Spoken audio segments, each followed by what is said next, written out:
Good evening, this is Mr. Evans here, and we are continuing our story Child of the Silent Night by Edith Fisher Hunter. Tonight we are starting with Chapter 7, which is titled A New World for Laura. It was Columbus Day, October 12th, 1837, just a few weeks before her 8th birthday, when Laura Bridgman started out on her great adventure. Seated in a light carriage called a chaise, between her mother and father, Laura was tense with excitement. Where was she going? No one could tell her. Why had she helped her mother put the best of her old clothes and many new ones in a large trunk that she knew was in the carriage with them? Why had her treasures been taken out of her boot and put in a box in among her clothes? Laura knew that something very unusual was happening. Exactly what it was she did not know, but at least her parents were with her. Of course, she could not see how beautiful Hanover was on this October day. As yet there had been no killing frost, and the late autumn flowers, especially the goldenrod and asters, were lovely. The sugar maples were at the peak of their golden glory, and the red maples were brilliant to the seeing eye. The woodbine curled like tongues of fire up and around the trees along the road. Laura did not know that she was saying goodbye to all this beauty for a while. But there was someone who did know. From a rise of ground in the back meadow, Asa Tenney watched the chaise drive away from the Bridgman farm. There were tears in his eyes. How right he had been to think that no good could come from the visits of that first stranger, James Barrett. No good had come. Laura was being taken away from him. His worst fears had come true. This October there would be no one to take tramping through the piles of fallen maple leaves. There would be no one for whom to gather fat milkweed pods. And why should he bother this year to find the plumpest apples in the orchard, or the fallen hickory nuts along the stone wall? Laura was gone. The light had gone out of Asa Tenney's life. It was never to be lighted quite so brightly again. Although Laura did visit home and Uncle Asa saw her many times, it was never the same again for him. But a light was soon to be lighted in the life of Laura Bridgman that was to shine in the lives of deaf-blind children all over the world.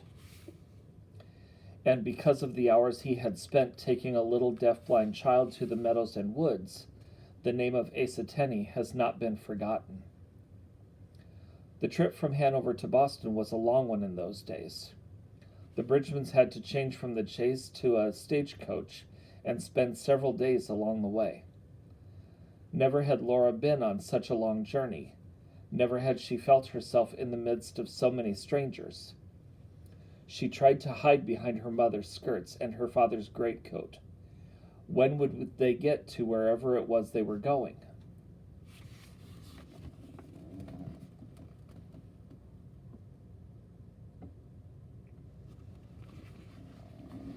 After what must have seemed to Laura an endlessly long time, the coach finally stopped.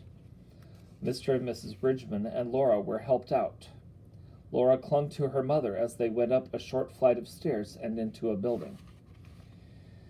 In another moment, Laura felt her small hand once again held by the large hand that belonged to the unusually tall man who had visited her once in Mill Village. Was this his home? What was she doing here? No one could explain, of course. Then Laura felt a woman's soft hand take hers. Laura could not know that this was Miss Jeanette Howe. Laura and her mother took off their coats and bonnets. Following the strange woman, they walked along, what was it? A room? A hall? Laura could somehow sense the largeness of the rooms. She was accustomed to small, low-ceilinged rooms at home. She felt very small and lost in so much space. She clung to the strange but friendly woman on one side of her and to her mother on the other. Now they had entered a smaller room, and she was allowed to feel about. There was a bed, a rocking chair, a washstand, and a little table.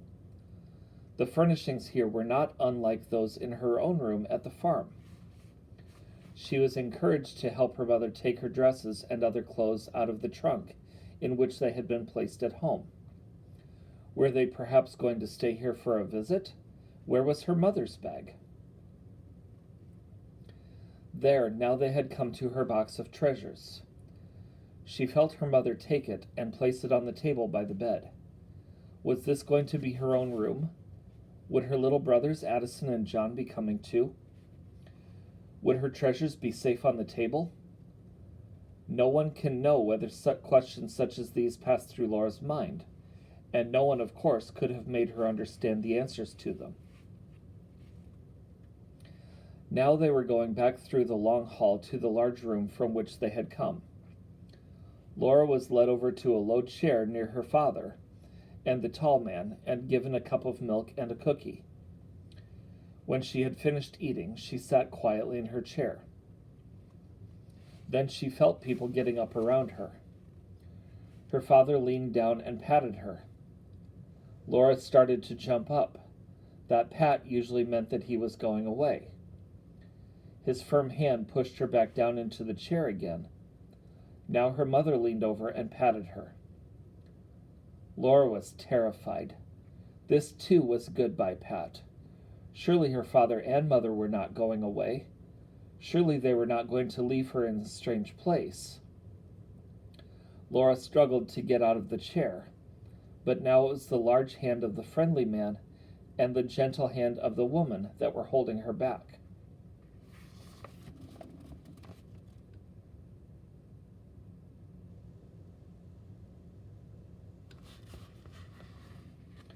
Laura felt a door close. She was allowed to get out of the chair, and she rushed madly in the direction in which she knew the door lay. It was closed. Laura let out a loud, unpleasant sound. It sounded almost like a wounded animal. She began crying and pounding on the door with her little fists. "We must let her tire herself out some with her grief and tears," said Dr. Howe to his sister. "She is already tired from the long journey, and the fear and sorrow of this separation will exhaust her further. In a little while we must take her to her room. Her box of treasures and her clothes, at least, will be familiar to her."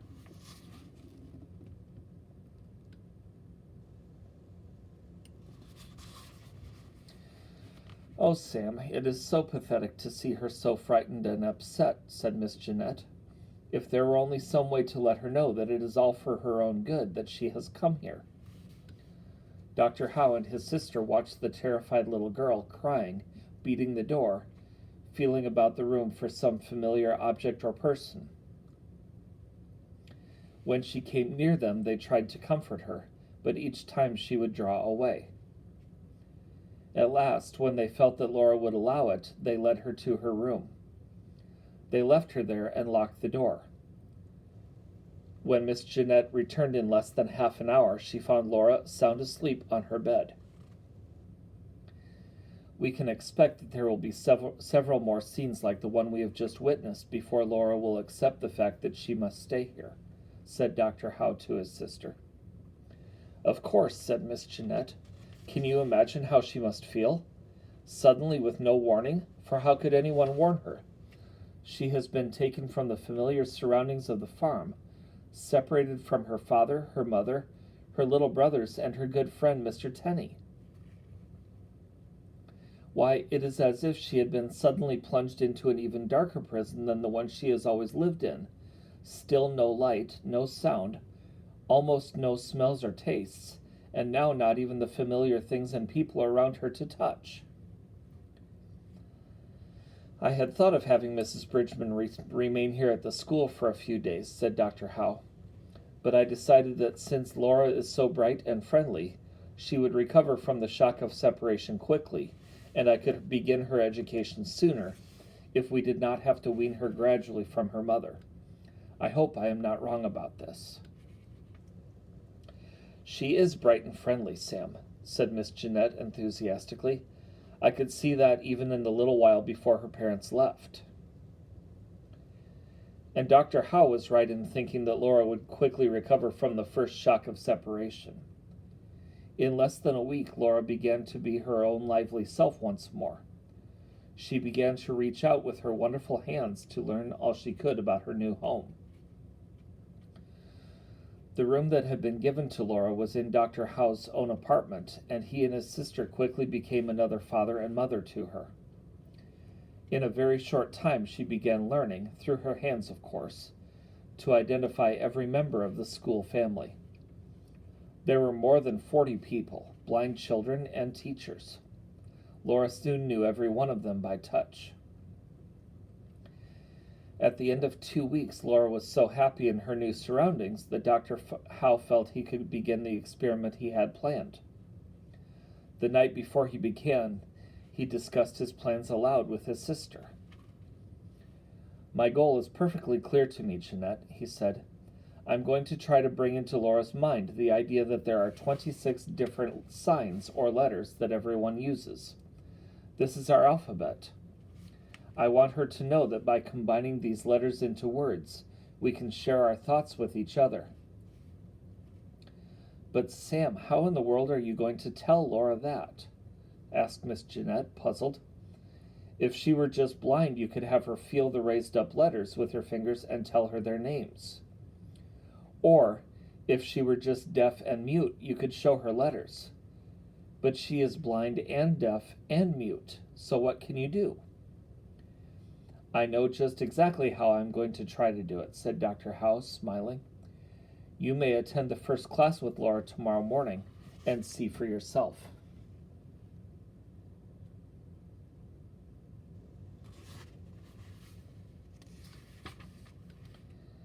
Chapter 8 is called Into the Light of Day. The great day dawned. When the first lesson began, Laura was seated at a table across from Dr. Howe. Beside her sat Miss Drew, who was to be Laura's own special teacher. Miss Jeanette Howe sat watching nearby. The doctor had arranged a row of objects on the table in front of him. There were a large key, a spoon, a knife, a fork, a book, a cup, and a few other things with which he felt sure Laura would be familiar. First, Dr. Howe put the key into Laura's hand. It was a very large key. He let her handle it and feel it all over. She knew immediately what it was. The key at home with which she locked her boot in the cupboard was very much like this one, except for one thing. Her sensitive fingers paused as they felt the long key. There was something on this one. Dr. Howe had fastened a paper label on the key. On the label, the word key was written in a special kind of raised lettering or embossing that was used at the time in writing for the blind. The Braille system, now so widely used, had not yet been adopted. Dr. Howe guided Laura's fingers over the raised lines of the letters several times. She had no idea, of course, what the letters were. Then he took the key away from Laura and handed her a spoon. She took it, felt it, and immediately recognized it as a spoon, much like the ones with which she set the table at home. Again, there was one important difference. Along the handle of the spoon, Dr. Howe had pasted a label with the letters SPOON written in raised type. Dr. Howe guided her fingers carefully over this word several times. Now the doctor took away the spoon and gave the key back to Laura. He directed her fingers to the label on the key again. Then he gave her back the spoon and directed her fingers to the label on the spoon once more. He wanted Laura to feel that the shape of the lines on the key label and the shape of the lines on the spoon label were just as different from each other as the key and spoon themselves were different from one another. Somewhere, thought Laura, I have felt lines like this before, but where? Was it on my plate that Uncle Asa gave me? Now the doctor did something else. He took away the key and the spoon and gave Laura just a piece of paper with some raised letters on it. The letters were K-E-Y again. Taking the key once more, Dr. Howe directed Laura's fingers to the label on it. An expression on Laura's face made it quite clear that she recognized that the raised letters were the same on both papers, the one on the key and the separate label. Dr. Howe went through the same process with the spoon and a separate label that read S-P-O-O-N.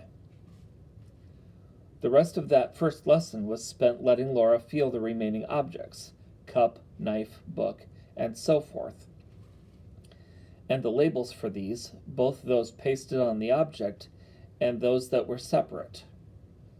From that time on, Laura had lessons every morning and afternoon. She seemed to enjoy them thoroughly and to consider them just a game, not work. It was difficult for Dr. Howe and Miss Drew to get her to stop playing this game. By about the third day, Dr. Howe and Miss Drew were delighted to see that Laura had grasped the important point, that the separate label for key somehow went with the key, and the label that was separate from the spoon went with the spoon. That she understood this was shown by the fact that she could take a separate label, such as the one spelling book, and feel about until she found a book without any label. Then she would place the label on the book. In a very few days, Laura could reverse this process. She could pick up an object, such as a spoon, search through a pile of loose labels on the table, feel them until she found the one that read S-P-O-O-N, and then put it on a spoon. She could do this for any object for which she had been taught the feeling of the word. Dr. Howe was greatly encouraged. He felt sure that he was going to succeed with Laura. His only question was how long it was going to take him.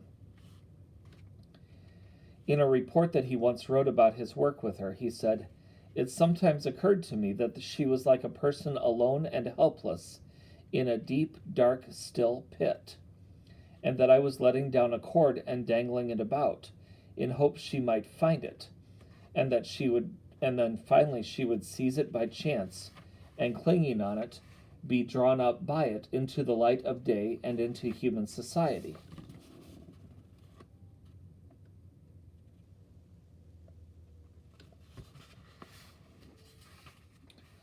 The lessons were going so well that Dr. Howe felt Laura was ready to take another important step forward. He had Miss Drew cut the labels for the words key, spoon, knife, and so forth into separate letters. Up until this time, Laura had seen words as wholes. Now he wanted her to learn that they are made up of parts, letters. Laura was allowed to follow closely with her hands all that Miss Drew did. After the words had been cut into separate letters, her hands followed Miss Drew's as she arranged the letters back into words.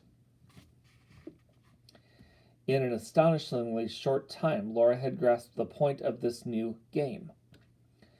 If Miss Drew handed her the letters O-S-N-O-P,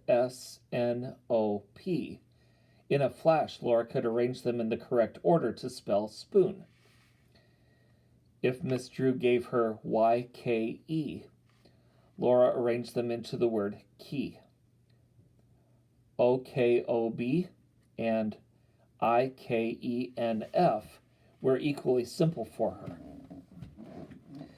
After a few more lessons, Laura could do this with all the words in her vocabulary, and soon after that she could take from a whole pile of loose letters whatever ones she wanted and spell correctly any word she wished of those she had been taught. This would have been a great accomplishment for any 8-year-old. How much more remarkable was it for a little girl like Laura Bridgman? Dr. Howe thought it would be easier for Laura to arrange the letters if there was some kind of form into which they could be fitted. Therefore he had metal letters, types he called them, made for her and a frame with grooves into which the letters could be fitted. He had 4 complete sets made of the 26 letters of the alphabet. Within a short time, Laura was using the metal letters to build all the words she knew. 2 months had passed before Dr. Howe felt that Laura was ready to take the final step that he had planned for her. Miss Drew was sent to the home of a Mr. George Loring, who was a deaf-mute, to learn the manual alphabet. She learned it in one afternoon. The manual alphabet is a way of forming the 26 letters of the alphabet with the hands. In the United States, the one-handed manual alphabet is used. There is also a two-handed system used in some countries. In the one-handed system, the letter A, for example, is formed by holding the four fingers over and keeping the thumb straight. B is formed by folding the fingers straight up with the thumb folded in. In only a few cases, such as with C and Y, for example, does the hand form a shape that very much resembles the shape of the letter as we write it. A deaf person who has been talking with the manual alphabet for a long time can say with his hand as many as 130 words a minute. A deaf person who is skilled at watching another person speak with his hands can easily read 130 words a minute. Laura, of course, would not be able to see the letters. Miss Drew would have to form them in Laura's hand so that she could feel them. But how could she teach Laura that the various positions in which she held her fingers meant the letters of the alphabet that she had already learned with raised letters and metal types? This is how Miss Drew did it. She picked up the key and let Laura feel it. Then she took the letter K from the set of metal types and let Laura feel that. Then she shaped the letter K in the manual alphabet into Laura's hand, her first two fingers up and bent forward, the next two fingers folded down and the thumb up. She made Laura feel the way her fingers were held. Then she let Laura feel the metal letter K again. The same procedure was followed with the letter E. First, Laura must feel the metal type of the E. Then Miss Drew formed E in the manual alphabet, all the fingers folded over and the thumb folded down, and then back to the metal type again. Finally, the letter Y was taken from the metal types and Laura allowed to feel it. The manual Y is formed with thumb up, little finger up, and all the other fingers folded down. This one looks almost like a Y as we write it. Now Miss Drew had set the metal types K, E, Y in the form. Then she let Laura run her hand over the whole word. Then she formed again in the manual alphabet the letters K, E, Y in Laura's hand, and she placed the key itself in Laura's other hand. This was done with the spoon, the cup, and the key again. And then it happened. For 2 months, Laura had been playing these games with letters and words almost the way a trained dog performs certain tricks. Now suddenly it was different. Dr. Howe always said that he knew almost the exact moment when Laura's face showed that she at last really understood what all this meant. Suddenly it seemed to become clear to her that every object had a name, that these names could be spelled by letters, either in raised letters, metal types, or, most easily of all, by the manual alphabet. In one of his yearly reports about his work with Laura Bridgman, Dr. Howe wrote, "Now the truth began to flash upon her. Her intellect began to work. She perceived that here was a way by which she could herself make up a sign of anything that was in her own mind, and show it to another mind. And at once her countenance lighted up with a human expression. I could almost fix upon the moment when this truth dawned upon her mind, and spread its light to her countenance." Laura had found the rope that Dr. Howe was dangling before her. She had caught hold of it at last, and could be drawn up from the dark pit in which she lived into the light of day. That's where we're going to end for this evening.